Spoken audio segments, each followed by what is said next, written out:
மகா பரிசுத்தமும் இரக்கமும் எங்கள் நீதும் அன்பு நிறைந்த எங்கள் அன்பின் ஆண்டவரே, கடந்த நாட்கள் முழுவதும் எங்களை பறந்து காக்கிற பட்சியை போல பாதுகாத்தீர். இந்த நாளிலும் கூட்டி சேர்த்தீர். அதற்காக உமக்கு நன்றி செலுத்துகிறோம். கொஞ்சமும் தகுதியற்ற எங்களையும் இந்த நாளிலும் உம்முடைய கிருபையினாலே கூட்டி சேர்த்ததற்காக உமக்கு நன்றி செலுத்துகிறோம். ஆண்டவரே, இந்த வேளையிலும் இந்த ஆராதனை உம்முடைய கரத்திலே நாங்கள் தாழ்த்தி ஒப்படைக்கிறோம். பாடுகிற பாடலை ஆண்டவரை துதியை எங்களுக்கு ஆசீர்வாதமாக்கித்தாங்க. எங்களோடு இடைப்படுங்க ஆண்டவரை, எங்களோடு உலாவுங்க ராஜா. ஸ்தோத்தரிக்கிறோம். மனுஷர்கள் மத்தியில் வாசம் செய்கிற தேவனாயிருக்கிறதுக்காக உமக்கு நன்றி செலுத்துகிறோம் ராஜா. ஸ்தோத்தரிக்கிறோம் ஆண்டவரை. ஏறெடுக்கப்படுகிற விண்ணப்பங்கள் உமக்கு பிரிதியாக இருப்பதாக ராஜா. உயிருள்ள சாட்சிகள் எழும்ப கிருபைதாங்க. தேவதாசனை மறைத்து நீர் வெளிப்பிடுவராக. உடைய மெல்லிய சத்தத்தை நாங்கள் உணர்ந்து கொள்ள எங்களுக்கு கிருபைதாங்க. எங்களோடு பேசுங்க. இந்த நாள் முழுதும் எங்களை வழி நடத்துங்க. இயேசுவின் மூலம் ஜெபிக்கிறோம் எங்கள் ஜீவனம் அன்பு நேர்ந்த நல்ல பிதாவே, ஆமேன். நம் யாவரும் எழும்பி நின்று சங்கீதத்தினால் கர்த்தருடைய நாமத்தை மகிமைப்படுத்துவோம். வாசிக்கும்படி தெரிந்து கொள்ளப்பட்ட வேத பகுதி சங்கீதங்களின் புஸ்தகம் 77ஆம் அதிகாரம், சாம்ஸ் 77. நான் தேவனை நோக்கி என் சத்தத்தை உயர்த்தி கெஞ்சினேன். என் சத்தத்தை தேவனிடத்தில் உயர்த்தினேன். அவர் எனக்கு செவி கொடுத்தார். என் ஆபத்து நாளில் ஆண்டவரை தேடினேன். இரவிலும் என் கை தளராமல் விரிக்கப்பட்டிருந்தது. என் ஆத்துமா ஆறுதல் அடையாமல் போயிற்று. நான் தேவனை நினைத்த போது அலறினேன். நான் தியானிக்கும் போது என் ஆவி தொய்ந்து போயிற்று. நான் தூங்காதபடி என் கண்ணிமைகளை பிடித்திருக்கிறீர். நான் பேச மாட்டாதபடி சஞ்சலப்படுகிறேன். பூர்வ நாட்களையும் ஆதிகாலத்து வருஷங்களையும் சிந்திக்கிறேன். ராக்காலத்தில் என் சங்கீதத்தை நான் நினைத்து என் இருதயத்தோடு சம்பாஷித்துக் கொள்கிறேன். என் ஆவி ஆராய்ச்சி செய்தது. ஆண்டவர் நித்திய காலமாய் தள்ளிவிடுவாரோ? இனி ஒருபோதும் தயை செய்யாதிருப்பாரோ? அவருடைய கிருபை முற்றிலும் அற்று போயிற்றோ? வாக்குத்தத்தமானது தலைமுறை தலைமுறைக்கும் ஒழிந்து போயிற்றோ? தேவன் இரக்கஞ்செய்ய மறந்தாரோ? கோபத்தினாலே தமது உருக்கமான இரக்கங்களை அடைத்து கொண்டாரோ என்றேன். அப்பொழுது நான், இது என் பலவீனம், ஆனாலும் உன்னதமானவருடைய வலது கரத்தில் உள்ள வருஷங்களை நினைவு கூறுவேன். கர்த்தருடைய செயல்களை நினைவு கூறுவேன். உம்முடைய பூர்வ காலத்து அதிசயங்களையே நினைவு கூறுவேன். உம்முடைய கிரியைகளை எல்லாம் தியானித்து உம்முடைய செயல்களை யோசிப்பேன் என்றேன். தேவனே, உமது வழி பரிசுத்த ஸ்தலத்தில் உள்ளது. நம்முடைய தேவனைப் போல பெரிய தேவன் யார்?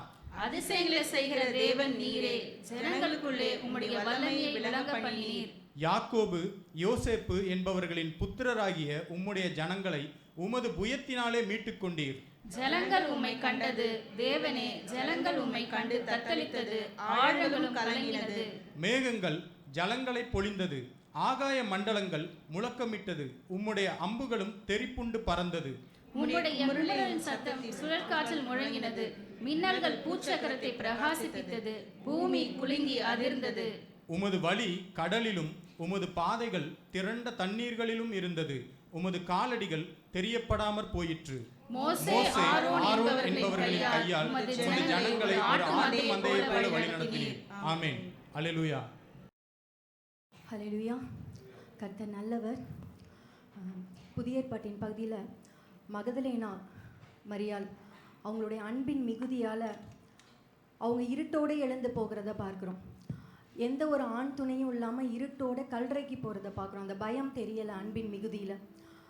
அதே போல் உயிரற்ற உடலை கூட இயேசுவை வைத்த இடம் கண்டீர்களான்னு கேட்குறாங்க. அதை காணலைன்னா கூட அழுகிறாங்க. அவங்க எதிர்நோக்கி போனது உயிரற்ற உடல். அதை காணலை, அது இல்லை அப்படின்னோன்னா கூட அழுகிறாங்க. அடுத்து தேடுறாங்க, இன்னும் எங்கே வச்சுருக்காங்க அப்படின்றத தேடுறதை பார்க்குறோம். தேவனை தேடுகிற உணர்வு உள்ளவங்களாக இருக்காங்க. அந்த அன்பின் மிகுதி, பிரியமானவருடைய குரல் அன்பின் மிகுதியில் பழக்கப்பட்டுருச்சு. அதனால ஸ்திரீயேன்னொன்னே ரபூனின்றாங்க. அதே போல் அவங்களுடைய கர்த்தருடைய சத்தம் கேட்டுட்டாங்க. இவர் உயிர்த்தெழுந்தான்ற சுவிசேஷத்தை அறிவிக்க ஓடிட்டாங்க. மகிழ்ச்சியான ஸ்டேட்லேருந்து அடுத்து சுவிசேஷம் அறிவிக்கிற நிலைமைக்கு அவங்க போயிடுறாங்க. அதே இருட்டோடு எழுந்து அன்பின் மிகுதியில் இதெல்லாம் அவங்களுக்கு செய்ய தோணுது. நம்மளும் கர்த்தரிடத்திலிருந்து பல நன்மைகளை பெற்றுக்கொண்டிருக்கிறோம். அவர் நம்ம மேல் வைத்த அன்பினால தான் அந்த நன்மைகளை செய்திருக்கிறார். அதை உணர்ந்தவர்களை அந்த பாடலை பாடி தேவனை ஆராதிப்போம். இயேசுவின் அன்பில் மூழ்கவும் நேசத்தின் ஆழம் பார்க்கவும்.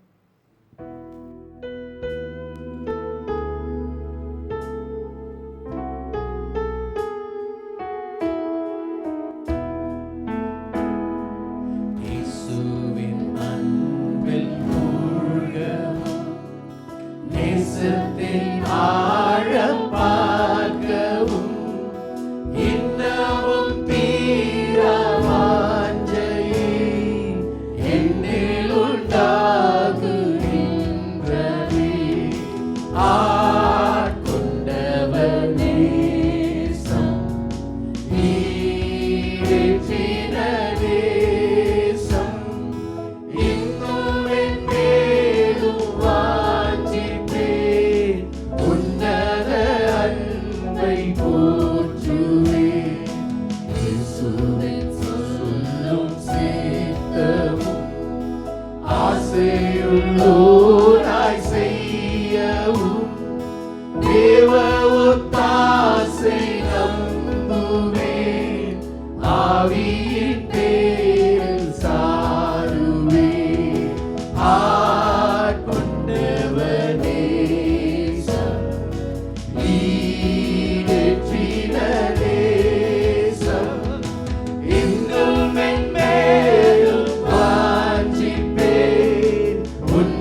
கர்த்தருடைய வார்த்தையை கடந்து போகலாம். கடந்த நாட்களில் ஒரு வாலிப தம்பியை நான் பார்த்தேன். பேசும்பொழுது பல கேள்விகள், வேதாமத்தில் பல கேள்விகள் இது வரதான் செய்யும். வாலிப வயசில் அதுவும் ஆண் பிள்ளைகளுக்கு இந்த கேள்விகள் நிறைய வரும். எனக்கு வந்துச்சு. அப்படி வராட்டி ஏதோ சரியில்லைன்னு அர்த்தம். வரும், தப்பு கிடையாது. ஆனால் அது அந்த நாட்களில், அந்த வயதில், அந்த காலத்தில் குதர்க்கமாய் போகக்கூடிய ஒரு ஆபத்து உண்டு. அது வராதபடி காத்துக்கொள்ள வேண்டும். பல கேள்விகள்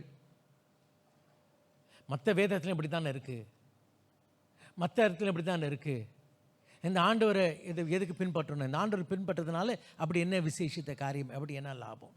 60 வருஷம் நான் இயேசுவை பின்பற்றினேன், ஒரு லாபமும் கிடையாது. 60 வருஷம் ஒரு ஜபமும் கேட்கப்படலை.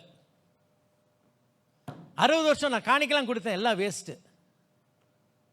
அருமையாவில் இங்கே பார்க்கும் பொழுது இப்படிப்பட்ட ஒரு நிலைமை, எண்ணம் அருமையாவிலே கர்த்தருடைய பிள்ளைகள் காணப்படுகிறது. காரணம் என்னவென்றால், வாசிக்கலாம் அந்த காலவெளியில் இவருக்கு மாத்திரமல்ல, இந்த எங்கிட்ட பேசுகிற நபருக்கு மாத்திரமல்ல, பைபிளில் கூட ஒருத்தருக்கு அப்படிப்பட்ட எண்ணம் இருந்தது. வாசிக்கலாமே, மத்தேயு 19ஆம் அதிகாரம் 27ஆம் வசனம். அப்பொழுது பேதுரு அவரை நோக்கி, அப்பொழுது பேதுரு, யாருங்க இவரு? நம்ம பேதுரு அண்ணன். அப்பொழுது பேதுரு அவரை நோக்கி, இதோ நாங்கள் எல்லாவற்றையும் விட்டு, எல்லாத்தையும் விட்டுட்டு உம்மை பின்பற்றினோமே, எங்களுக்கு என்ன கிடைக்கும் என்றான். ஐயா, இவளெல்லாம் விட்டுட்டு உங்களை பின்பற்றினோமே, என்னையா கிடைச்சிச்சு? What have I gained following Christ? இந்த ஆண்டவரை என்னை பின்பற்றி எனக்கு என்ன கிடைச்சி? நம்ம ஆட்கள்லாம் சொல்லுவாங்களே, மூக்கு சிந்திட்டு இந்த மனுஷனுக்கு வாக்கப்பட்டு, பார்த்தீங்களா, எனக்கு என்னதான், ஐயோ இந்த மனுஷனுக்கு வாக்கப்பட்டு என்ன பண்ணதெல்லாம் என்ன, நான் எப்படி இருந்தேன், நான் எங்கள் அப்பா எப்படி வளர்த்தாங்க, நான் இப்படிலாம் இருந்தேன், நான் மினாசு ஏதோ தாரு பிள்ளை, எங்கள் அப்பா பெரிய குபேரரு, இப்போ இந்த மனுஷனுக்கு வாக்கப்பட்டு, ஐயா இன்னைக்கு இது மாதிரி தான் பேதுரு சொல்கிறான், ஐயா நாங்கள் எல்லாத்தையும் விட்டுட்டு உம்மை பின்பற்றினோமே, எங்களுக்கு என்ன கிடச்சிச்சு? என்ன லாபம்? என்ன லாபம்? அருமையான இன்றைக்கு துக்ககரமான காரியம் என்னவென்றால், இன்றைக்கு கிறிஸ்தவம் சபை பிரசங்கித்த ஒரு சுவிசேஷம் ஒரு ஒரு ஒரு தவறான சுவிசேஷம். ஆண்டவர் சொன்ன சுவிசேஷத்தை நாம் பிரசங்கிக்கவில்லை. நாம் என்று என்னையும் சேர்த்து சொல்லுகிறேன்.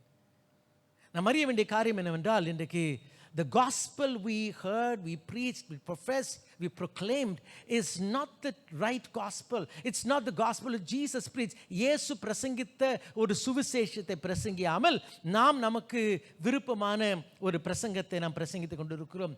இயேசு பிரசங்கித்த ஒரு சுவிசேஷம் என்பது நித்திய ஜீவனை குறித்ததான சுவிசேஷம்.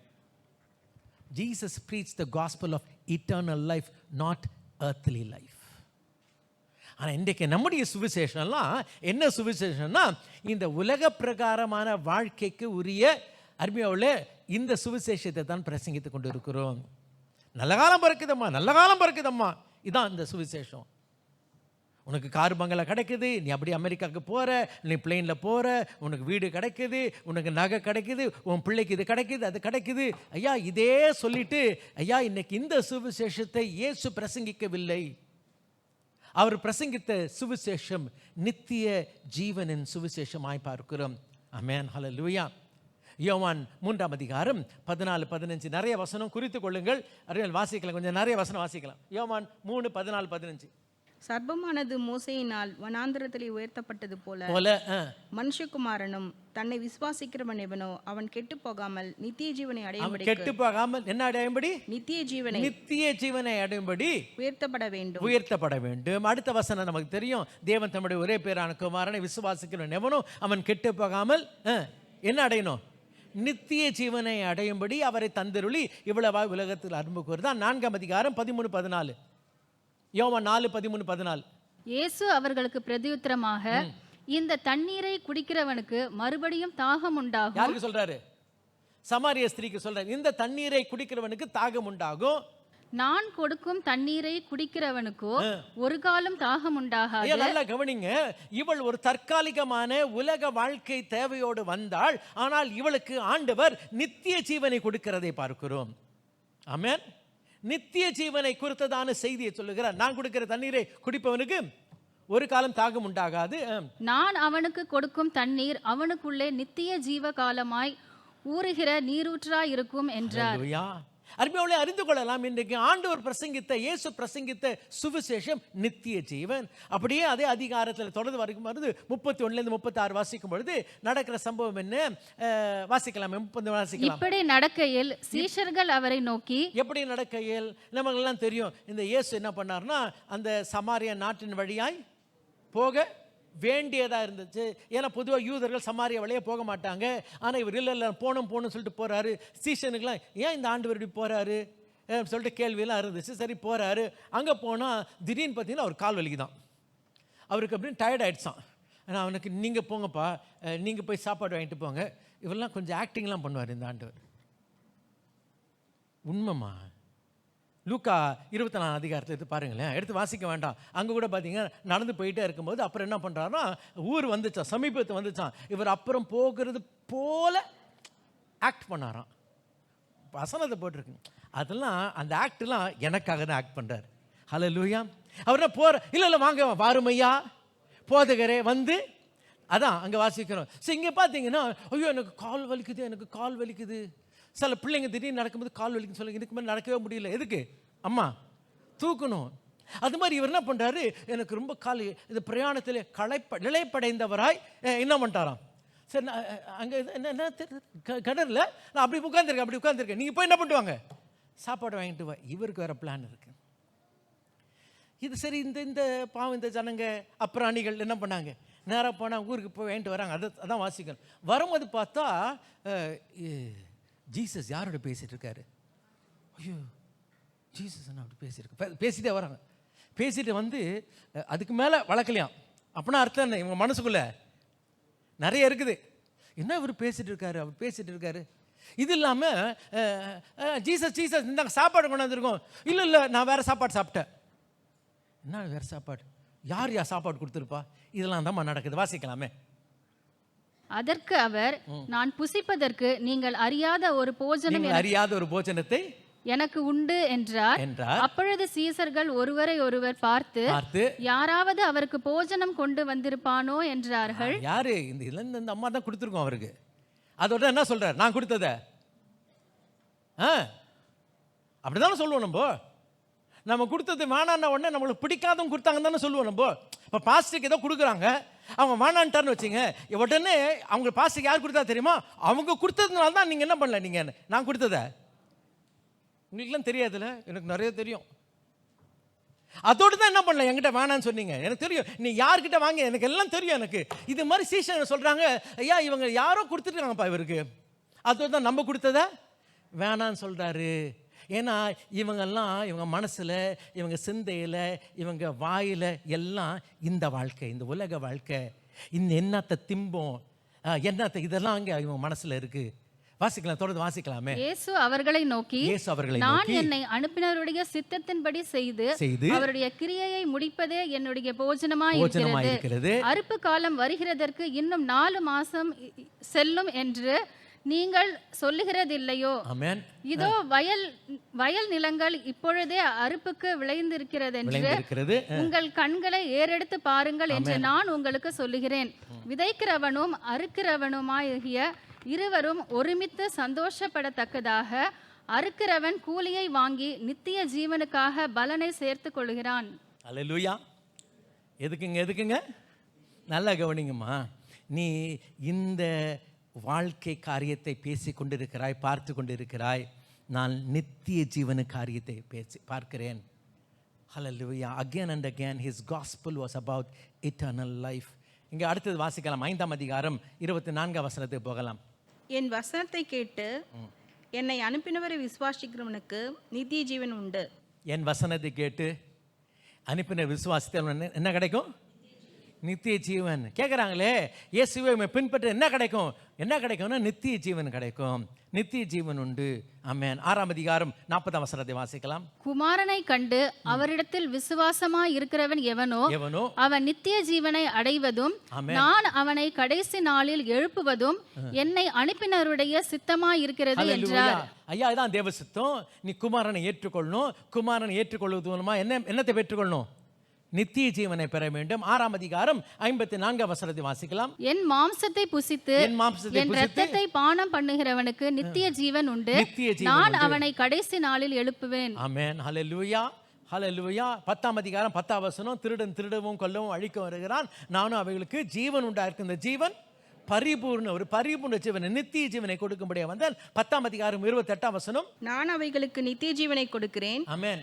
என் ஆடுகள் என் சத்தத்துக்கு செவி கொடுக்க நான் அறிந்திருக்கிறேன். நான் அவைகளுக்கு என்ன பண்றேன்? நித்திய என் ஆட்டுக்கு நான் இந்த உலக ஜீவனை கொடுக்க வரல, நித்திய ஜீவனை கொடுக்கிறேன். ஆமென். ஐயா, இந்த செய்தியெல்லாம் நித்திய ஜீவனை குறித்ததான செய்தி. ஆமென். ஹல்லேலூயா. 12ஆம் அதிகாரம் 25ஆம் வசனம், என் ஜீவனை சிநேகிக்கிறவன் அதை இழந்து போவான், இந்த உலகத்தில் தன் ஜீவனை வெறுக்கிறவனோ அவன் அதை நித்திய ஜீவ காலமாய் காத்து கொள்ளுவான். நல்ல கவனிங்க. ஆண்டவர் கம்பேர் பண்ணி சொல்றாரு, உலக வாழ்க்கை நித்திய வாழ்க்கை. நீ நித்திய வாழ்க்கை பெறணும்னா இந்த உலக வாழ்க்கையை விட்டுடணும். ரொம்ப தெளிவாக சொல்றார். 49-50 வாசிக்கலாம். 12ஆம் அதிகாரம் 49 and 50. நான் சுயமாய் பேசவில்லை, நான் பேச வேண்டியது என்னதென்று உபதேசிக்க வேண்டியது என்னதென்றும் என்னை அனுப்பின பிதாவே எனக்கு கட்டளையிட்டார். அவருடைய கட்டளை நித்திய ஜீவனாய் இருக்கிறது. நீங்க நான் இஷ்டத்துக்கெல்லாம் பேசல, நான் ஏற்கனவே எனக்கு என்ன பேசணும்னு எழுதி கொடுத்தாச்சு. அவர் எழுதி கொடுத்தது என்னன்னா, அப்பா தயவு செய்து இப்போ எதை குறித்து பேசு? நித்திய ஜீவனை குறித்து பேசு. ஆனால் இன்னைக்கு எல்லா பிரசங்கமும் எதை குறித்து பிரசங்கம்னா, எந்த ஜீவன்? உலக ஜீவன், உலக வாழ்க்கை. ஐயா, இன்றைக்கு இந்த சுவிசேஷத்தை, இதுதான் சுவிசேஷம், இதுதான் ஆசீர்வாதம் என்று சொல்லி அருமையோடு நாம் பிரசங்கித்துக் கொண்டு இருக்கிறோம். 17ஆம் அதிகாரத்துக்கு வரலாம். 17, 2, 3 இயேசுனுடைய பிரதான ஆசாரிய ஜபத்தை குறித்து வாசிக்கிறோம். ஹை பிரீஸ்ட்லி பிரேயர் வாசிக்கலாம். பிதாவே, வேளை வந்தது, நீர் உம்முடைய குமாரனுக்கு தந்தருளின யாவருக்கும் அவர் நித்திய ஜீவனை கொடுக்கும் பொருட்டு. அல்லேலூயா. குமாரனுக்கு கொடுத்த எல்லாருக்கும் அவர் என்ன கொடுக்கிறாரு? நித்திய ஜீவன். இயேசு கிட்ட வா, இயேசு உனக்கு கார் கொடுக்கிறாரு. இயேசு கிட்ட வா, உனக்கு இயேசு சுகம் கொடுக்கிறாரு. இயேசு கிட்ட வா, உனக்கு இதை கொடுக்கிறாரு, அது கொடுக்கிறாரு. இயேசு எதை கொடுக்கிறாரு? நித்திய ஜீவன். தெளிவாய் இந்த வசனத்தை தெளிவாய் சத்தியத்தை பார்க்கிறோம். வாசிக்கலாம் மறுபடியும் 5ஆம் அதிகாரம் 39-40 வாசிக்கலாம். வேத வாக்கியங்களை ஆராய்ந்து பாருங்கள், அவைகளால் உங்களுக்கு நித்திய ஜீவன் உண்டு என்று எண்ணுகிறீர்களே. நான் ஆராய்ந்து பார்க்கறதெல்லாம், நான் எப்படி ஆராய்ந்து பார்க்கறேன்னா, நான் இப்போ எனக்கு இப்போ ஒரு இந்த காசு வேணும், அப்படியே எனக்கு என்ன, ஓ கர்த்தருடைய ஆசீர்வாதம் ஐஸ்வர்யத்தை தரும் என்று வேதனை கூட்டார். ஆண்டவர் என்ன கொடுக்கிறாரு? நான் வேதத்தை ஆராய்ஞ்சு பார்த்து எல்லாம் என்ன தேடி கண்டுபிடிக்கிறேன்னா, எந்த ஆசீர்வாதம் பெறதுக்கு? சத்தமே வராது. ஆண்டவர் சொல்றாரு, பைபிளை நல்லா தேடி பாருப்பா, உனக்கு நித்திய ஜீவனுக்கு ஏற்ற வாக்குத்தத்தம் கிடைக்கும். ஆனால் இன்னைக்கு அத்தனை பேரும் நாம் என்ன பண்ணுறோம் தெரியுமா? எதுக்கு பைபிள் வாசிக்கிறோம் தெரியுமா? எனக்கு இந்த சுகம் வேணும், எனக்கு இந்த ஆசீர்வாதம் வேணும், இந்த உலக வாழ்க்கைக்காக வேதத்தை நான் தேடி தேடி தேடி தேடி தேடி நான் என்னை சொந்தப்படுத்திக் கொள்கிறேன். ஆமென். ஹல்லேலூயா. 40 வாசிக்கலாமா? அப்படி இருந்தும் உங்களுக்கு ஜீவன் உண்டாகும்படி என்னிடத்தில் வர உங்களுக்கு மனதில்லை. ஆமாய்யா.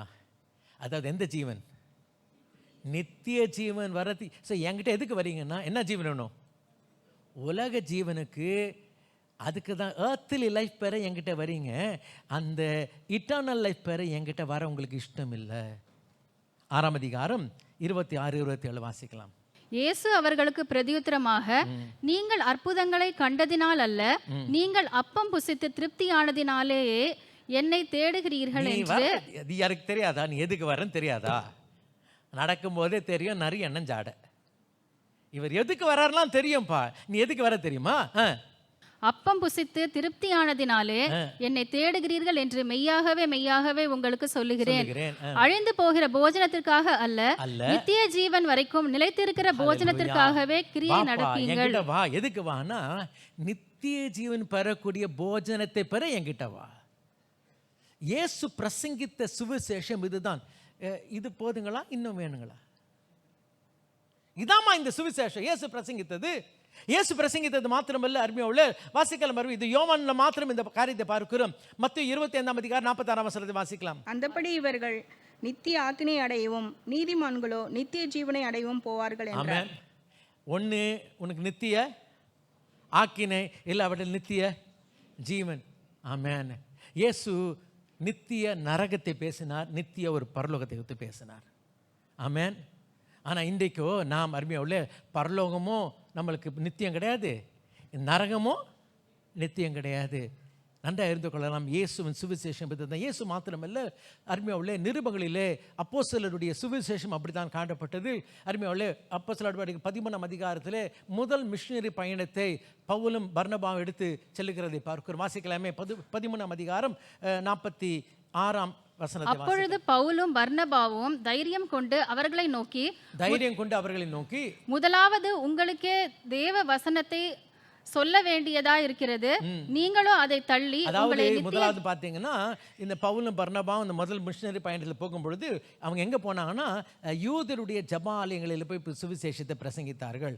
ஆனால் போன ஜப ஆலயங்களில் யூதர்கள் அந்த சுவிசேஷத்தை ஏற்றுக்கொள்ளவில்லை. அப்பொழுது சொல்லுகிற வார்த்தை தொடர்ந்து கவனிக்கலாம்.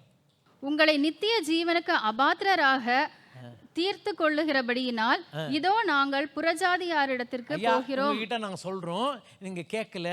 உங்களுக்கு எதை எடுக்க இஷ்டம் இல்லை, நித்திய ஜீவனை ஏற்றுக்கொள்ள உங்களுக்கு இஷ்டம் இல்லை. அதோட நான் எங்க போகிறோம்? புறஜாதி கிட்ட போகிறோம். வாசிக்கலாம். 48 வசனத்தை வாசிக்கலாம். புறஜாதியார் அதை கேட்டு, புறஜாதியார் அந்த சுவிசேஷத்தை கேட்டு சந்தோஷப்பட்டு கர்த்தருடைய வசனத்தை மகிமைப்படுத்தினார்கள். நித்திய ஜீவனுக்கு நியமிக்கப்பட்டவர்கள் அவர்கள் விசுவாசித்தார்கள். ஹல்லேலூயா. சோ புறஜாதிகள் எதை பெற்றுக்கொண்டார்கள்? நித்திய ஜீவனை பெற்றுக்கொண்டார்கள். அருமையோடு அறிந்து கொள்ளலாம். இன்றைக்கு நம்முடைய சுவிசேஷம் நற்செய்தி எல்லாம் அருமையோடு எதை குறித்து என்றால் நித்திய ஜீவனை குறித்ததான சுவிசேஷம் நற்செய்தி காணப்பட வேண்டும். ஆனால் இன்றைக்கோ நாம் உலக வாழ்க்கையை மேம்படுத்தி நம்முடைய பிரசங்கங்கள் இருக்கிறபடினாலே இன்னைக்கு நம்முடைய மனநிலை மாறிவிட்டது. தொடர்ந்து அருமையோடு பவுல் அருமையோடு ரோமருக்கு எழுதிய நிருபம் 2 வசனத்தை வாசிக்கலாம். சோர்ந்து போகாமல் நற்கிரியைகளை செய்து மகிமையும் கனத்தையும் அழியாமையும் தேடுவர்களுக்கு நித்திய ஜீவனை அளிப்பார். நித்திய ஜீவன் உண்டு. ஆமென். ஹல்லேலூயா. ரோமர் 5 வசனம் 20-21. மேலும் மீறுதல் பெருகும்படிக்கு நியாய பிரமாணம் வந்தது, அப்படி இருந்தும் பாவம் பெருகின இடத்தில் கிருபை அதிகமாய் பெருகிற்று. ஆதலால் பாவம் மரணத்திற்கு ஏதுவாக ஆண்டு கொண்ட போது கிருபையானது நம்முடைய கர்த்தராகிய இயேசு கிறிஸ்துவின் மூலமாய் நீதியினாலே நித்திய ஜீவனுக்கு ஏதுவாக ஆண்டு கொண்டது. நித்திய ஜீவனை தருகிறது. 6 அதிகாரம் போல 6 22-23. இப்பொழுது நீங்கள் பாவத்தினின்று விடுதலையாக்கப்பட்டு தேவனுக்கு அடிமைகளானதினால் பரிசுத்தமாகுதல் உங்களுக்கு கிடைக்கும் பலன். முடிவோ நித்திய ஜீவன். நித்திய ஜீவன். கலாத்தியர் 6-7-8. மோசம் போகாதிருங்கள், தேவன் தம்மை மனுஷன் எதை விதைக்கிறானோ அதையே அறுப்பான். தன் மாம்சத்திற்கென்று விதைக்கிறவன் மாம்சத்திலே அழிவை அறுப்பான், ஆவிக்கென்று விதைக்கிறவன் ஆவியினாலே நித்திய ஜீவனை அறுப்பான். ஆவியினாலே நித்திய. ஐயா, அடுத்த வசனத்தை பொதுவாகவே நம்ம தவறாய் இதை எண்ணிக்கொள்ளும். அடுத்த வசனம் என்ன சொல்ல தெரியுமா? வாசிக்கலாமே. நன்மை செய்கிறதில் சோர்ந்து போகாமல் இருப்போமாக, நாம் தளர்ந்து போகாதிருந்தால் ஏற்ற காலத்தில் அறுப்போம். என்ன அறுப்போம்? எங்க அறுப்போம்? அதை விட்டுட்டோம். நம்ம என்ன எங்க அறுப்போம்னா இந்த உலகத்தில் அறுப்போம். ஆனால் எந்த கான்டெக்ட்ல வாசிக்கிறோம்னா அந்த அறுவடை நித்திய ஜீவனுக்கு ஏற்ற ஒரு அறுவடை. அருமையாவுல இந்த வசனத்தில் சுவிசேஷம் எதை குறித்து? நித்திய ஜீவன். நித்திய ஜீவன். ஆமென். பவுல் தன்னுடைய ஆவிக்குரிய மகனாகிய திமோத்திக்கு சொல்லுகிறதை பார்க்கலாம். 1 தீமோத்தி 1:15-16. பாவிகளை ரட்சிக்க கிறிஸ்து உலகத்துக்கு வந்தார் என்கிற வார்த்தை உண்மையும் எல்லா அங்கீகரிப்புக்கும் பாத்திரமானது. அவர்களில் பிரதான பாவி நான். அப்படி இருந்தும் நித்திய ஜீவனை அடையும்படி இனிமேல் இயேசு கிறிஸ்துவினிடத்தில் விசுவாசமா இருப்பவர்களுக்கு திருஷ்டாந்தம் உண்டாகும் பொருட்டு பிரதான பாவியாகிய என்னிடத்தில் அவர் எல்லா நீடிய பொறுமையோடும் கொடுத்தார். அதை உனக்கு தரேன். ஏன் தெரியுமா? நித்திய ஜீவனை பெறும்படி. இதே அருமையுள்ள புத்தகத்தில் கடைசி அதிகாரம் 6 அதிகாரம் அருமையுள்ள அங்கே 6 அதிகாரத்தில் என்ன வாசிக்கிறோம்? பண ஆசை எல்லா தீங்குக்கும் வேறு. இந்த பண ஆசைன்னு போடுறாங்களே, அப்படி நீ போகாதப்பா அப்படின்னு சொல்லிட்டு 12-13 வாசிக்கலாம். 6 அதிகாரம் 11, 12 வாசிக்கலாம். நீயோ தேவனுடைய மனுஷனே, இவைகளை விட்டோடி நீதியையும் தேவ பக்தியையும் விசுவாசத்தையும் அன்பையும் பொறுமையையும் சாந்த குணத்தையும் அடையும்படி நாடு. விசுவாசத்தில் நல்ல போராட்டத்தை போராடு, நித்திய ஜீவனை பற்றிக்கொள், அதற்காகவே நீ அழைக்கப்பட்டாய். ஆமென். எதை பற்றிக்கொள்? ஐயா, இன்றைக்கு முழுசா சத்தியத்துல நித்திய ஜீவனின் செய்தி. ஆமென். ஹல்லேலூயா. தீத்துக்கு வாசி 1 தீத்து 1ஆம் அதிகாரம் 1, 2, 3, 3ஆம் அதிகாரம் 3லிருந்து 7. அது மாத்திரமல்ல அருமையுள்ள, இதெல்லாம் பவுலுடைய நிருபங்களை வாசிக்கிறோம். யோவானுக்கு வரும்போது 1 யோவான் 1ஆம் அதிகாரம் 1, 2 வாசிக்கலாம். ஆதி முதல் இருந்ததும் நாங்கள் கேட்டதும் எங்கள் கண்களினாலே கண்டதும் நாங்கள் நோக்கி பார்த்ததும் எங்கள் கைகளினாலே தொட்டதுமாயிருக்கிற ஜீவ வார்த்தையை குறித்து உங்களுக்கு அறிவித்தோம். அந்த ஜீவன் வெளிப்பட்டது, பிதாவினிடத்திலிருந்தும் எங்களுக்கு வெளிப்பட்டதுமான நித்தியமாயிருக்கிற அந்த ஜீவனை நாங்கள் கண்டு. ஜீவன் நித்தியமா இருக்கிற ஜீவன், நித்திய ஜீவன். 2ஆம் அதிகாரம் 24, 25.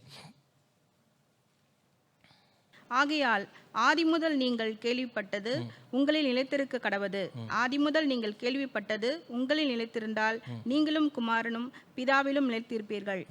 நித்திய ஜீவனை அளிப்பேன் என்பதே அவர் நமக்கு செய்த வாக்குத்தத்தம். ஸோ என்னம்மா வாக்குத்தத்தம்? எனக்கு வீடு கிடைக்கும், அது கொடுத்தார வாக்குத்தத்தம். எனக்கு சுகம் கொடுக்குறேன்னாரு, அது வாக்குத்தத்தமா? அதெல்லாம் இருக்கு. அவர் கொடுத்த வாக்குத்தத்தம் என்ன தெரியுமா? நித்திய ஜீவன் அடைவதே அவர் கொடுத்த வாக்குத்தத்தம். ஆமென். 3ஆம் அதிகாரம் 15 வசனம். தன் சகோதரனை பகைக்கிறவன் எவனும் மனுஷ கொலைபாதகனாயிருக்கிறான். மனுஷ கொலைபாதகன் எவனோ அவனுக்கு நித்திய ஜீவன் நிலைத்திராது என்று அறிவீர்கள். 5ஆம் அதிகாரம் 11, 12. தேவன் நமக்கு நித்திய ஜீவனை தந்திருக்கிறார், அந்த ஜீவன் அவருடைய குமாரனில் இருக்கிறது என்பதே அந்த சாட்சியாம். குமாரனுடையவன் ஜீவனுடைய, குமாரன் இல்லாதவன் ஜீவன் இல்லாதவன். ஐயா, தொடர்ந்து யூதா 20, 21. போதுங்க, இது போதுமா? இன்னும் போதுமா? இது போதும். ஆனா நம்ம இது இப்படி பார்க்கலையே. இதுதான் ஐயா இயேசு கொடுத்த சுவிசேஷம், இதான் வேதம் பிரசங்கிக்கிற சுவிசேஷம். ஆனா நம்மளுக்கு அதில் இன்ட்ரெஸ்ட் இல்லைம்மா. நம்மளுக்கு எதில் இன்ட்ரெஸ்ட்னா, எனக்கு இந்த உலக வாழ்க்கையில தான் எனக்கு விருப்பம், எனக்கு சித்தம் காணப்படுகிறது. ஆமென். இயேசு பிரசங்கித்த சுவிசேஷம் நித்திய ஜீவன். ஆமென். இந்த நாட்களில் அருமையாக சிலுவை தியானம் பல இடங்களை பார்க்கிறோம்.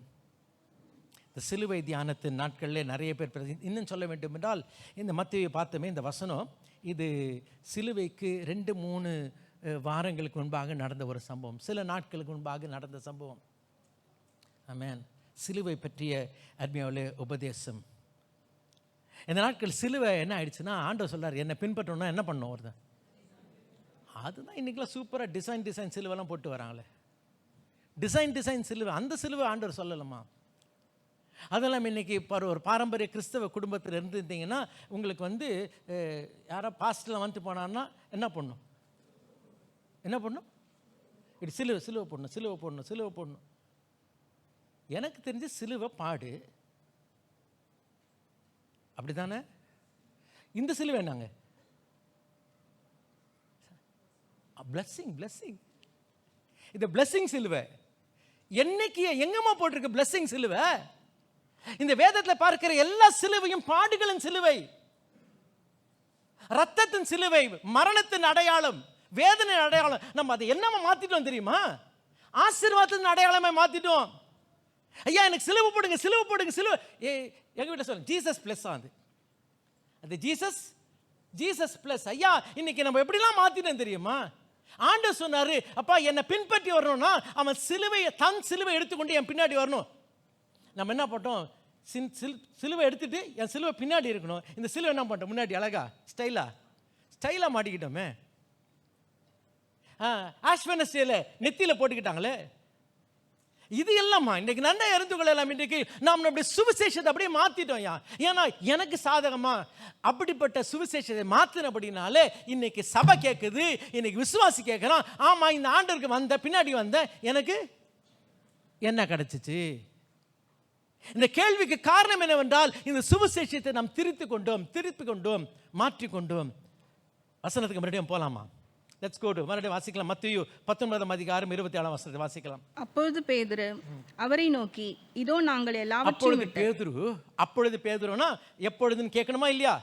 கேட்கணும். அப்பொழுது பேதுரு அவரை நோக்கி இதோ நாங்கள் எல்லாவற்றையும் விட்டு உம்மை பின்பற்றினோமே. இங்கிலீஷ்ல பார்க்கும் பொழுது மெசேஜ் என்ற டிரான்ஸ்லேஷன் உண்டு. அந்த டிரான்ஸ்லேஷன் இப்படி இருக்கு, then Peter chimed in. Peter chimed. The word chimed means to immediately respond. தமிழ்ல சொல்லணும்னா பளிச்சுன்னு சொல்றது. ஒரு சொன்ன மாத்திரத்துல பளிச்சுன்னு சொல்றாங்க பாருங்க. அப்ப பேதுரு பளிச்சுன்னு பேசுறாருமா. ஏதோ ஒரு காரியம் நடந்திருக்கு, ஏதோ ஒரு காரியத்தை ஆண்டவர் சொல்றாரு. அப்ப உடனே பேதுரு பளிச்சுன்னு சொல்றாரு. என்ன பளிச்சுன்னு சொல்றா? ஆமா, நாங்களும் எல்லாத்தையும் விட்டு வந்திருக்கிறோம். எங்களுக்கு என்ன? உடனே பளிச்சுன்னு உடனே சொல்றாருமா பேதுரு. ஆமா, எல்லாம் விட்டு வந்தோமே.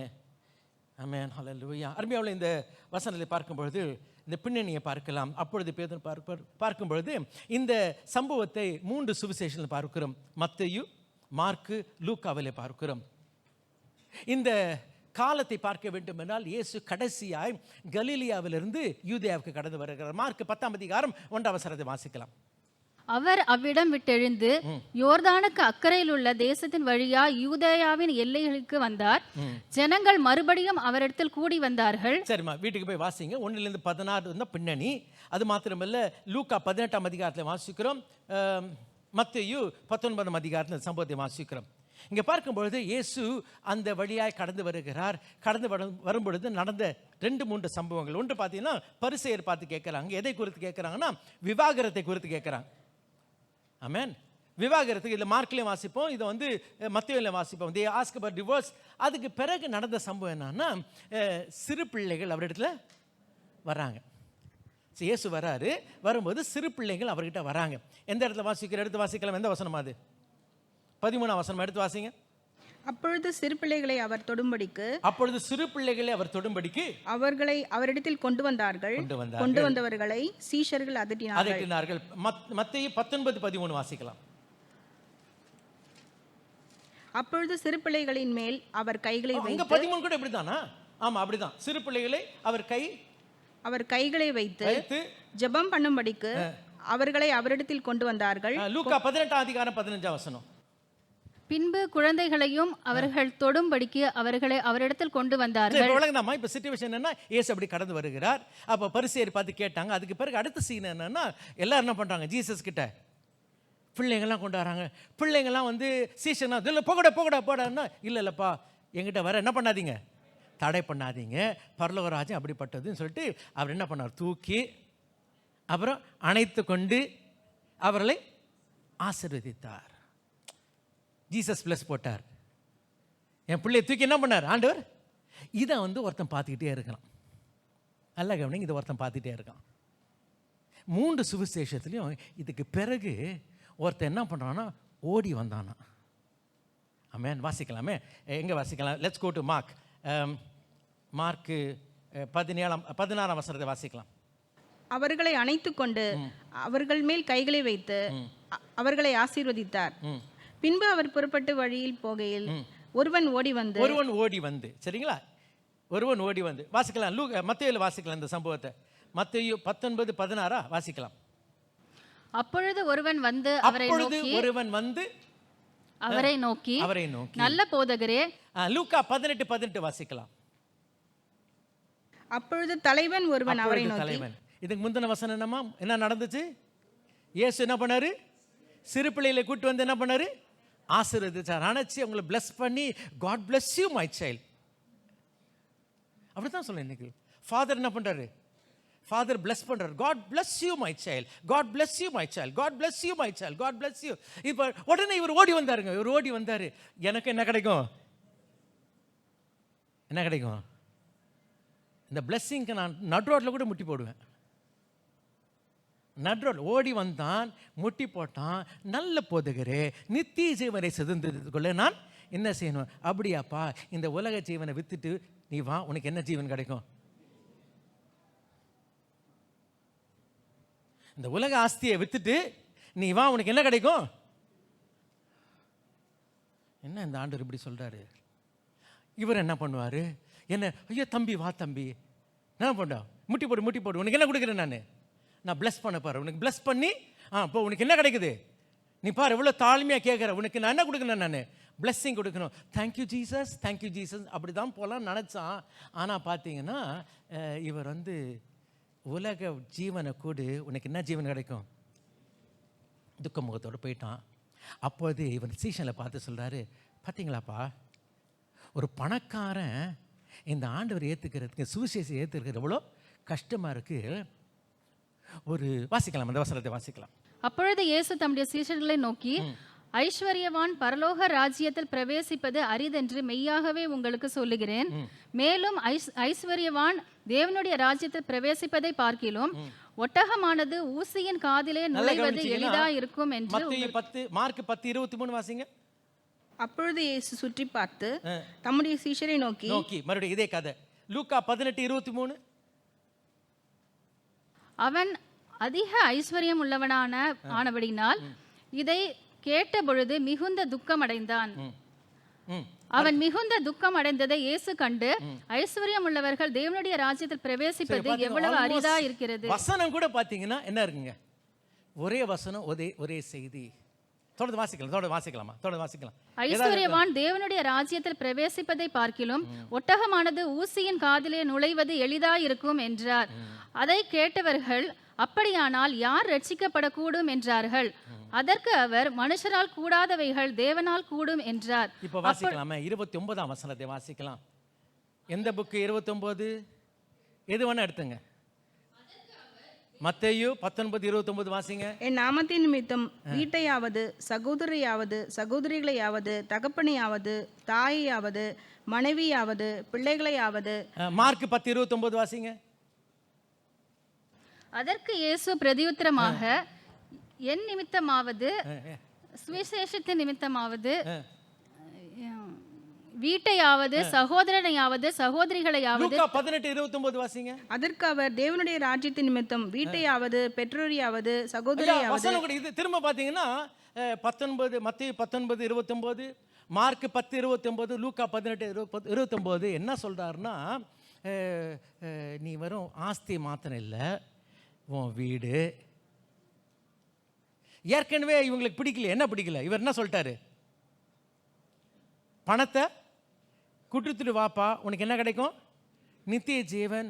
பாருங்க யார் எடுக்க முடியும், இப்படி கடினமான உபதேசம் சொல்றீங்களே, இது கடினம் சொல்றியா? நான் சொல்றேன் கவனி. என்ன சொல்றேன்னா, வெறும் பணம் மாத்திரம் இல்லப்பா, உன் வீடு, அப்புறம் உன் குடும்பம். ஏன் ஆண்டவர் இப்படி சொன்னாரு? So church, please understand, இன்னைக்கு நம்ம we are making a mistake somewhere. ஏதோ ஒரு இடத்துல ஒரு தவறு நாம் செய்கிறோம். இன்னைக்கு நம்முடைய சுவிசேஷம், நம்முடைய வேத வசனம், நம்முடைய ஜெபம், நம்முடைய ஆவிக்குரிய வாழ்க்கையில் எல்லாம் என்ன தெரியுமா, எப்படி நான் இந்த உலகத்திலே ஆசீர்வாதமா இருக்கலாம், எப்படி இந்த உலகத்தை நான் அருமையான ஆண்டு கொள்ளலாம். அருமையாவுள்ளே, தவறு இல்லை, ஆனால் இது முக்கியம் இல்லை. இது நம்முடைய பிரதான நோக்கம் அல்ல. இது கர்த்தருடைய வேதத்திலே வாசிக்கக்கூடிய சுவிசேஷம் அல்ல.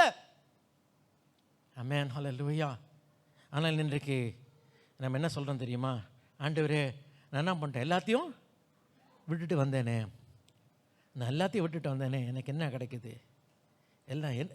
ஆமாம், பேதுரு அண்ணனை பார்த்து கேட்போமே, பேதுரு அண்ணன், நீங்கள் என்னத்தை விட்டுட்டு வந்தீங்க? நம்ம எல்லாருக்கும் தெரியும், லூக்கா 5ஆம் அதிகாரம் 1-11 எடுத்து வாசிக்க வேண்டாம். அங்கே என்ன பார்க்குறோன்னா, பேதுரு அந்த கடற்கரையில் இயேசு பிரசங்கிக்கிறார். அப்பொழுது ஒரு படகுல ஏறினான். அந்த படகு யாருடைய படகா? பேதுருடைய படகாக இருந்தது. அவர் பிரசங்கித்து முடித்த பிறகு, அவர் பிரசங்கித்து கொண்டிருக்கும் பொழுதே அவர் பார்த்துட்டு இருக்கார். யாரை பார்க்குறாருன்னா, பேதுரு வலை அலசுகிறதை பார்த்துக்கிறார். இவங்களாம் வலை அலசுகிறதை பார்த்து அப்புறம் என்ன சொல்கிறாரு, கொஞ்சம் ஆழத்துக்கு கொண்டு போய் என்ன பண்ணுப்பா, வலைகளை போடுங்கள் என்றார். நடந்த கதை நமக்கு தெரியும். அப்புறம் படகு நிறைய மீன் வந்தது.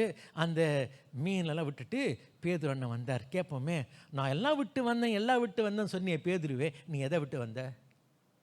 நான் படகு நிறையா விட்டு வந்தேன். ஆமாம், அந்த படகு நிறைய மீன் எப்படி உனக்கு கிடச்சி? அதுங்களா, அது ஜீசஸ் கொடுத்தது. அருமையாவில் இன்றைக்கு அறிந்து கொள்ளலாம். இன்றைக்கு நீங்களும் நானும் அருமையாவில் எதை விட்டுட்டு வந்தோம்னு சொல்கிறோமே, இது எப்படியுமா எனக்கு கிடச்சிச்சு? நான் எங்க இருந்தேன், எந்த நிலையில் இருந்தேன், எந்த நிலையில இருந்து கர்த்தர் என்னை தூக்கி எடுத்தார். இன்னைக்கு அதையெல்லாம் மறந்து விட்டு இன்னைக்கு என்ன சொல்றோம், நான் இவ்வளவு ஜெபம் பண்ண ஆண்டவர் ஜெபத்தை கேட்கல, ஆண்டவர் மேல டூக்கா, ஆண்டவர் மேல கோச்சிக்கிட்டேன். கோச்சிக்கோ ஐயா. இன்றைக்கு என்னுடைய வாழ்க்கையில் இருக்கிற ஆசீர்வாதம், எனக்கு இந்த மூச்சு, இந்த சுவாசம், இந்த ஜீவன், கிருபை எல்லாமே கர்த்தர் கிருபையா தந்தது. அதை நான் மறந்து விட்டோமே. ஆனா இப்ப பேதுரு சொல்றாரு, நான் எல்லாத்தையும் விட்டுட்டு வந்தேங்க, நான் இவ்வளவு செஞ்ச தெரியுமா, நான் இப்படி யாரு தெரியுமா, நான் எல்லாம் விட்டுட்டு வந்தேன், எனக்கு என்ன கிடைக்கும். கர்த்தருடைய பிள்ளை, எனக்கு பல நேரங்களில் இப்படிப்பட்ட ஒரு தவறான எண்ணம் கிறிஸ்தவர்களுக்குள், குறிப்பாக நல்ல கவனிங்க, பிள்ளைங்கிட்ட வளருது. ஏன்னா நம்ம பிள்ளைங்கள் வளர்க்குறது அப்படி தான் வளர்க்குறோம். பிள்ளைங்க வளர்க்கும் போது சொல்லும், இதை செய், அப்போ டாடி உனக்கு இதை தருவேன், இந்த செய் மம்மி உனக்கு இது தருவேன். இதில் வந்து பிள்ளைங்களுக்கு பால் கொடுத்தா கூட அடியில் உள்ள சாக்லேட் போட்டு கொடுக்குறாங்க. ஏன்னா அந்த சாக்லேட் சாப்பிடணுன்னா உனக்கு என்ன குடிக்கணும். ஸோ இங்கே பார்க்கும்போது எண்ணமெல்லாம் தெரியுமா, நான் இது செஞ்சால் எனக்கு ஏதாவது இந்த உலக இன்பம், உலக ஆசீர்வாதம் எனக்கு கிடைக்கும். இல்லைம்மா, இந்த சுவிசேஷத்தை பிரசங்கித்தவர் அப்படி பிரசங்கிக்கவில்லை. ஆதி அப்போஸ்தலர் அப்படி சொல்லலை. ஆதி திருச்சபை அப்படி இல்லை. நடுவில் கொஞ்ச காலத்தில் வந்து சபை இதை மாற்றிக்கொண்டு, இந்த இயேசு ஏற்றுக்கோ உனக்கு உடுப்பு கிடைக்கும், இயேசு எடுத்துக்கோ உனக்கு கோதுமா கிடைக்கும், இயேசு ஏற்றுக்கோ உனக்கு வசதி கிடைக்கும். ஆனால் இன்றைக்கு அறிய வேண்டிய காரியம் என்ன, இந்த மறுபடியும் இந்திய தேசத்தில் என்ன நிலைமை தெரியுமா, நீ ஆண்டவர் ஏற்றுக்கிட்டா உனக்கு இருக்கிற கோட்டா கெட்டு போயிடும். ஆமென். இந்த ஆண்டவர் எடுத்துட்டா உனக்கு வேலையில் பிரச்சனை வரும், ஆண்டவரை ஏற்றுக்கொண்டால் உனக்கு கஷ்டம் வரும். இதை தொடர்ந்து இந்த தீர்மானத்தை எடுப்போமா? இதுதான் உண்மையான சுவிசேஷம் மர்மியோல். என்ற காரணம் என்னவென்றால், இந்த உலக வாழ்க்கைக்காக ஆண்டவரை பற்றி கொண்டது போத மர்மியோல். அப்படி பற்றி கொண்டால் மர்மியோல், உங்களுக்கு எனக்கு ஒரு ஏமாற்றம் தான் காணப்படும். இன்னைக்கு அப்படிப்பட்ட ஒரு ஏமாந்த நிலையில் இன்றைக்கு கிறிஸ்தவ ஜனக்கூட்டம் காணப்படுகிறது. ஐயோ, இந்த ஆண்டவர் வந்து எனக்கு ஒன்றும் கிடைக்கலையே. யார் சொன்னா இந்த உலக வாழ்க்கைக்கு? இல்லைம்மா, இது எங்க இருக்கும்னா என் பின்னாடி இருக்கும். முதலாவது தேவனுடைய ராஜ்யத்தையும் அவருடைய நீதியையும் தேடு, அப்பொழுது இவைகள் எல்லாம் உனக்கு. இது கொசுறுப்பா, கொசுறுவை என்னைக்குமே மெயின் ஆக்கிறாத. நீ நல்ல மேய்ப்பனை பின்பற்றும் பொழுது நன்மையும் கிருபை உன்னை பின்தொடரும், பின்னாடி வரும். ஆனால் அதை முன்னாடி வச்சுட்டோமே, அதை முன்னாடி வச்சுட்டு பேதுருவை போல நம்மளும் கேட்குறோம். ஆமாம், நான்லாம் வந்தேன், என் ஜபத்தெல்லாம் ஆண்டவர் என்ன பண்ணல, கேட்கல. நான் இவ்வளோ வந்தேன், மற்றவங்களாம் என் ஃப்ரெண்ட்ஸ்லாம் அப்படி நல்லா இருக்கிறாங்க, இவங்களாம் நல்லா இருக்கிறான், நான் ஆண்டு பைபிளை தூக்கிட்டு போகிறேன், நான் சர்ச்சுக்கு போகிறேன், எனக்கு ஒன்றுமே நடக்கலை. ஐயா, எனக்கு அவர் நித்திய ஜீவனை கொடுத்துருக்கிறாரு. அவங்களுக்கெல்லாம் உலக வாழ்க்கை தானே கிடச்சிச்சு, அவங்களுக்கு தான் நாளைக்கு போயிடுமே அந்த உலக வாழ்க்கை. எனக்கு நித்திய இருக்கு, அவருடைய சமூகத்தில் இருக்கக்கூடிய நித்திய ஜீவன் தெரியலையே, நமக்கு புரியலையே. நம்மளுக்கு வேண்டியது இன்னைக்கு வேண்டிய சுகம், இன்னைக்கு வேண்டிய ஆசீர்வாதம். ஆமென், ஹல்லேலூயா. அருமையானவர்களே, இன்றைக்கு கர்த்தருடைய பிள்ளைகளாய் ஒவ்வொரு நாளும் அவர் நன்மையினால் என்னை முடிசூட்டுகிறார். வாசிக்கலாம் அருமையானவர்களே, சங்கீதம் 68:19. Psalm 68:19. என்னாலும் ஆண்டவருக்கு ஸ்தோத்திரம் உண்டாவதாக. நம்மேல் பாரம் சுமந்ததினாலே நம்மை ரட்சிக்கிற தேவன் அவரே. ஐயா, இது தமிழில் தவறான மொழிபெயர்ப்பு. தமிழ் இங்கிலீஷில் வாசி கேளுங்களேன்.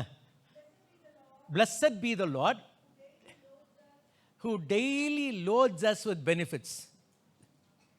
அவர் என்ன பாரம் கொடுக்கிறாரு சொல்லுங்களேன். Who daily loads us with benefit. ஐயா, எனக்கு ஒவ்வொரு நாளும் அவர் எனக்கு ஆசீர்வாதத்தின் பாரங்களை அவர் தருகிறார். ஆமென். டெய்லி எனக்கு காலையிலேந்து மூச்சு இழுக்கிறீங்களா, அப்படி இருக்கா, ஸ்தோத்திரம் பண்ணுங்க, ஆர்டர் கொடுத்த ஆசீர்வாதம். ஆமென், ஹல்லேலூயா. ஐயா, வீசிங் ஆட்களை பார்த்துருக்கீங்களா? வீசிங் ஆட்கள் பார்த்துருக்கீங்களா? ஒரு மூச்சுக்கு கஷ்டப்படுவாங்கம்மா. ஒரு முறை அந்த லங்ஸ் ஆக்சிஜனில் நிரம்புறதுக்கு எவ்வளோ கஷ்டப்படுவாங்க.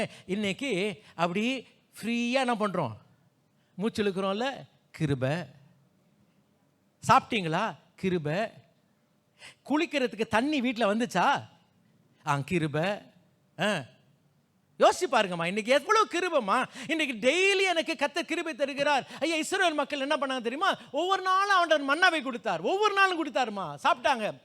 ஒரு காலத்தில் என்ன ஆச்சு தெரியுமா? அந்த மண்ணை என்னாகமம் 11ஆம் அதிகாரத்தில் வாசிக்கும் பொழுது அந்த மண்ணா வந்து வாசிக்கலாம். என்னாகமம் 11ஆம் அதிகாரம் 4, 5, 6 வாசிக்கலாம். பின்பு அவர்களுக்கு இருந்த பலஜாதியான அந்நிய ஜனங்கள் மிகுந்த இச்சையுள்ளவர்களானார்கள். இஸ்ரவேல் புத்திரர் திரும்ப அழுது, நமக்கு இறைச்சியை புசிக்க கொடுப்பவர் யார்? நாம் எகிப்திலே கிரயமில்லாமல் சாப்பிட்ட மச்சங்களையும். தெரியல பாருங்களேன், அது இச்சையா? இச்சை இருந்துச்சுன்னா வாயில் என்ன வருமா? எச்சை வருமா? அது சில வீட்டில் கறி கூட என்ன பேர்? இச்சி தான். கறி இச்சி. உனக்கு இச்சி வேணுமா? இச்சி போட்டு தரேன், இச்சி தருவேன். ஐயா இவங்களுக்குலாம் வெறும் இச்சி சாப்பிட்டே வரணும். ஐயா இவங்க நல்லா கவனிங்கம்மா, ஐயா இச்சின்னு சொல்லிட்டு அப்படி சொல்ல கோச்சிக்கிட்டு என்ன பண்ணுவாங்க? உச்சு சொல்லுவாங்க. கோச்சிக்கிட்டா உச்சு சொல்லுவாங்க. இந்த இச்சி சாப்பிட்டு எனக்கு இறைச்சி வேணும்னு சொல்லிட்டு உச்சு. ஐயா இவங்கெல்லாம் என்னவா டெய்லி கொடுத்த மன்னாவை மறந்துட்டாங்களே. நல்லா கவனிங்கம்மா. ஒவ்வொரு நாள் நீ முறுமுறுத்த அன்றைக்கு காலையிலே கர்த்தர் உனக்கு கிருபை தந்தார். புலம்பல் வாசிக்கலாம் புத்தகத்தில் தீர்க்கதரிசி புத்தகத்தில் வாசிக்கிற 3ஆம் அதிகாரத்தில் காலைதோறும் புதிய கிருபை கொடுக்கிறார். காலைதோறும் புதிய கிருபை கொடுக்கிறார். அந்த புதிய கிருபையை வாங்கிட்டு தானே இன்னைக்கு சொல்கிற ஆண்டவர் எனக்கு என்ன கொடுத்தான்னு கேட்குற. ஆண்டவருக்கு என்ன கொடுத்தாருன்னு சொல்கிறதுக்கு முன்னாடி நீ என்ன பண்ணும்? ஒருத்தவங்க ஆண்டவர் எனக்கு என்ன கொடுத்தான்னு சொல்கிறதுக்கு முன்னாடி என்ன பண்ணும்? சொல்லுங்களேம்மா, யாராவது சொல்லுங்க, கரெக்டாக சொல்லுங்க பார்க்கலாம். ஆண்டவர் எனக்கு என்ன கொடுத்தா சொல்கிறதுக்கு முன்னாடி அவங்க என்ன பண்ணும்? மூச்சு இழுக்கணும். ஆமென். அந்த மூச்சு அவர் தான் கொடுத்தார். நீ கேட்குற பாரு, அந்த கேட்கறதுக்கு முன்னாடி மூச்சு கொடுத்தது இந்த ஆண்டவர். இவர் கேட்குறாரு, என்ன கேட்குறாரு? நான் எல்லாம் எல்லாத்தையும் விட்டு வந்தேனே பேதுருவே, என்னத்தை விட்டு வந்தேன்? இன்னைக்கு அருமையாவளை அறிந்து கொள்ளலாம். இன்றைக்கு நம்ம எல்லாம் ரட்சிக்கப்பட்டவளாக இருக்கிறோம். இன்னைக்கு நம்ம ரட்சிப்பின் கதை யோசிச்சு பார்த்தா, நம்ம எல்லாரும் ஒரு காலத்தில் தேவையோடு இருக்கும்பொழுது கர்த்தர் அந்த ஜெபத்தை கேட்டு நமக்கு உதவி செய்து தான் ஆண்டவரை ஏற்றுக்கொண்டோம். ஒன்று நான் இல்லாட்டி எங்கள் அப்பா, அல்லாட்டி எங்கள் அம்மா. ஆமாவா இல்லையா? ஆமாவா இல்லையா? இதான உண்மை. ஆனால் இப்போ என்ன பண்ணிட்டோம்? அதெல்லாம் மறந்துட்டு இன்னைக்கு ஆமாம் இன்றைக்கு ஆண்டவர் எனக்கு என்ன கொடுத்தாரு, ஆண்டவருக்கு என்ன கொடுத்தாரு, அருமையாவளே அறிந்து கொள்ளலாம். இன்னைக்கு இந்த நிலையில் போனால், உலக ஆசீர்வாதத்துக்கு பின்னாடி போனால் கடைசியில் சொல்லுவோம், பேதுரு மாதிரி நானும் சொல்லுவேன், ஆண்டவரே நாங்கள் எல்லாத்தையும் விட்டு வந்தோம், எங்களுக்கு என்ன கிடச்சிச்சு, எங்களுக்கு என்ன கிடச்சிச்சு. இந்த சம்பவத்துக்கு பிறகு இன்னொரு சம்பவம் நடக்குதுமா. நம்ம எல்லாரும் தெரியும். இதுக்கு பிறகு இயேசு எரிகோக்கு போகிறார். ஆமென். எரிகோக்கு போன பார்த்து 2 பேரை பார்த்தார். அந்த 2 பேர் அருமையான மக்கள்மா. ஒருத்தன் பர்த்திமேயு, இன்னொருத்தன் சகேயு. 2 சம்பவத்தை வாசிக்கலாம் அப்படின்னு மார்க்கு 10ஆம் அதிகாரம் கடந்து போகலாம். மார்க்கு 10:52 நேராக போயிடலாம். மார்க்கு 10:52 வாசிக்கலாம். இயேசு அவனை நோக்கி, அதாவது பர்த்திமேயு நோக்கி. நம்ம எல்லாம் தெரியும், நமக்கு இந்த கதைலாம் தெரியும். யார் போகிறா? ஏன்னா இயேசு பின்னாடி என்ன வந்துச்சு? சத்தமாக சொல்லுங்களேன், சத்தமாக சொல்லுங்கம்மா. திரளான கூட்டம், எல்லாம் கூட்டம் வரும். அதெல்லாம் வேற கூட்டம்.